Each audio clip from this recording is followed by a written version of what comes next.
بسم اللہ الرحمن الرحیم۔ السلام علیکم۔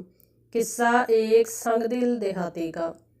حضرت عائشہ رضی اللہ عنہا سے روایت ہے کہ وہ فرماتی ہیں کہ کچھ دیہاتی لوگ نبی کریم صلی اللہ علیہ وآلہ وسلم کے پاس آئے تو ان میں سے ایک شخص نے کہا کہ اے اللہ کے رسول صلی اللہ علیہ وآلہ وسلم، آپ بچوں کو بوسہ دیتے ہیں، اللہ کی قسم ہم تو انہیں بوسہ نہیں دیتے۔ تو رسول اللہ صلی اللہ علیہ وآلہ وسلم نے فرمایا کہ میں کیا کر سکتا ہوں اگر اللہ نے تیرے دل سے رحمت نکال دی ہے۔ اللہ تعالیٰ سے دعا ہے کہ اللہ تعالیٰ ہمارے دلوں میں بچوں کے لیے پیار، محبت اور شفقت کو ہمیشہ قائم رکھے، اور اللہ تعالیٰ ہمیں دل کی سختی سے محفوظ فرمائے۔ آمین یا رب العالمین۔